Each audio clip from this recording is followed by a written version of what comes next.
ఇక్కడ వరకు మీరు చెప్పినటువంటి అంశాల్లో సార్ జనరల్గా మీరు ఇందాక ఒక 2 అంశాలు ముందు కట్ చేశారు, సార్. తర్వాత కట్ చేశారు, నన్ను ఇది చేశారని చెప్పాను. సార్ ఎవరైతే యేసు ప్రభువుని కించపరిచే విధంగా జరిగినటువంటి కొన్ని కామెంట్స్, అంటే మీ మీద ఇందాక మీతోటి ఎందుకు మీరు క్షమాపణ చెప్పారు, ఇప్పుడు దానికి నేను అంశాలు సార్ అంటే క్రిస్టియన్ మతం మీద కొంతమంది యేసు ప్రభు ఎలా పుట్టాడు సార్ అనేటువంటి అంశాన్ని వివాదం చేయటం, ఆ అంశానికి సంబంధించి దానికి మీరు కౌంటర్ అటాక్ చేస్తూ పార్వతీదేవి గురించి మాట్లాడటం, సార్ ఇది జరిగినటువంటి చర్చ. అవును సార్. అంటే దీన్ని ముందు చూసేవాళ్ళు లేరు, తర్వాత చూసేవాళ్ళు లేరు, మధ్యలో చెప్పినటువంటి అంశాలు ప్రధానంగా వెళుతుంటాయి. అవును సార్.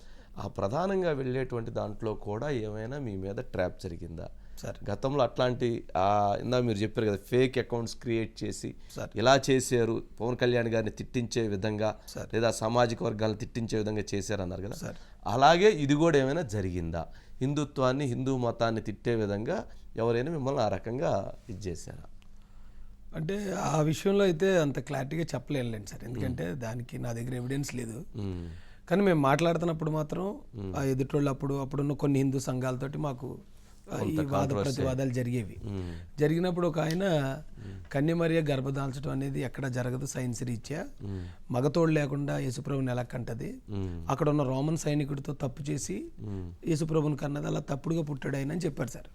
చెప్తే వారికి నేను ఎక్స్ప్లెనేషన్ ఇస్తూ, దేవీ దేవతలు తలుచుకుంటే ఒకరికి ప్రాణం పోయగలరు, దానికి వినాయకుడి జననమే ఇది, మనం ఆవిడ శీలాన్ని శంకించకూడదు, మనం నమ్మాలంతే అనే కాంటెక్స్ట్లో మాట్లాడాను సార్. అది నిజంగా నేను అక్కడ కనుక పార్వతీదేవి గారిని నిజంగా తప్పుగా మాట్లాడితే ఆ రోజు నన్ను జైల్లో పెట్టేద్దరు సార్. చాలా పెద్ద కేసులు అండి. కానీ అప్పుడు ఎవరు నా మీద కేసు పెట్టలేదు సార్, ఎందుకంటే ఎక్స్ప్లెనేషన్ మాత్రమే ఇచ్చాను. కానీ ఇప్పుడు ఆ ముందు వెనక కట్ చేయడం వల్ల ఏమవుతుందంటే నేను ఖచ్చితంగా ఆవిడని దూషించినట్టు అవుతుంది సార్. అందుకని నేను అందరికీ క్షమాపణ చెప్తున్నాను. ఇప్పుడున్న పరిస్థితికి అది నిజంగా అపార్థం చేసుకునే విధంగానే ఉంది.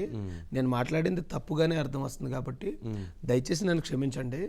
కానీ అప్పుడు జరిగిన సంఘటన వేరు, ఇప్పుడు అది నేను ప్రూవ్ చేయలేనండి, ఎందుకంటే ఆ ఫుల్ వీడియోలు నా దగ్గర లేవు సార్. ఇప్పుడు లేవా? లేవు సార్. మరి అదేంటి మాఫియా అని ఎందుకంటాను నేను? మాఫియా ఇప్పుడు వాళ్ళ దగ్గర పనిచేసిన వాళ్ళ లూప్స్, వాళ్ళు చేసిన సంబంధించిన వాటి అవన్నీ ఎవిడెన్స్ల దగ్గర పెట్టుకుంటారు సార్. ఎప్పుడన్నాడు మనకు తిరగబడితే అప్పుడు ఇవి చూపించి మనల్ని బ్లాక్మెయిల్ చేస్తారు. సో ఇప్పుడు వైసీపీలో ఉన్న వాళ్ళు చూసినా నాకు అదే జాలేస్తుందండి. ఇప్పుడు కొడాలియో లేకపోతే మరొక రోజా లేకపోతే పేరుని అంబటి ఇప్పుడు తెగరించిపోతున్నారు, ఎవరు ద్వారంపూడి చంద్రశేఖర్ రెడ్డి లాంటి వాళ్ళు.